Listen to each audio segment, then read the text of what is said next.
ഉത്തരേന്ത്യയിൽ BJP സൃഷ്ടിച്ചെടുത്ത ഒരു വികാരമുണ്ട്, ന്യൂനപക്ഷ വിരോധം. രാജ്യത്തെ തീവ്രവാദികൾ അത് ന്യൂനപക്ഷങ്ങളാണ് എന്ന് അവർ വരുത്തി തീർക്കുകയുണ്ടായി.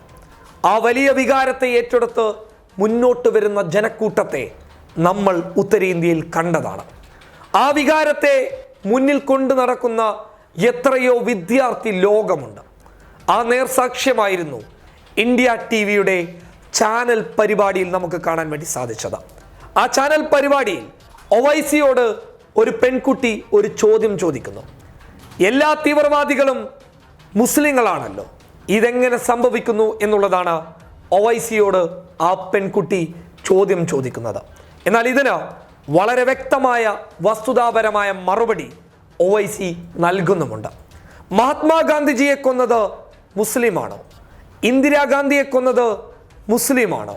സിഖുകാരെ തെരുവിൽ വേട്ടയാടിയത് മുസ്ലിങ്ങളാണോ? ബാബരി മസ്ജിദ് തകർത്തത് മുസ്ലിങ്ങളാണോ? അങ്ങനെ നിരവധി ചോദ്യങ്ങൾ ഒപ്പം കൂട്ടിച്ചേർത്ത് പറയുന്നുണ്ട്. ഗുജറാത്തിലെ കലാപത്തിന് നേതൃത്വം നൽകിയത് മുസ്ലിങ്ങളാണോ? ഇങ്ങനെ നിരവധി സംഭവങ്ങളുണ്ട് മോളെ പറഞ്ഞു തരാൻ. നിങ്ങൾ ഇവിടെ ചെയ്യുന്നത് തീവ്രവാദം എന്നുള്ളത് ഒരു മതത്തിൻ്റെ പേരിൽ കെട്ടിവെക്കുകയാണ്.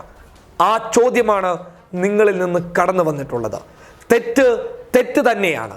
അതാര് ചെയ്തു കഴിഞ്ഞാലും അതൊരു മതത്തിൻ്റെ പേരിൽ കെട്ടിവെക്കാൻ നിങ്ങളാരും മുന്നോട്ട് വരരുത് എന്നാണ് ഒവൈസി ആ പരിപാടിയിൽ മറുപടി നൽകിയത്. ചോദ്യം ചോദിച്ച കുട്ടിയടക്കം കൈയടിക്കുന്ന തകർപ്പൻ മറുപടി നൽകിയപ്പോൾ അവതാരകൻ പോലും ഒവൈസിയെ പ്രശംസിക്കാൻ മറന്നുപോയിട്ടില്ല. രാജ്യത്ത് BJPയും സംഘപരിവാറും സൃഷ്ടിച്ചെടുത്ത ന്യൂനപക്ഷ വിരോധത്തിൻ്റെ അളവ് എത്രത്തോളം വലുതാണ് എന്നുള്ളതാണ് ആ ദൃശ്യം നമുക്ക് കാണിച്ചു തരുന്നുള്ളത്. News desk public Kerala.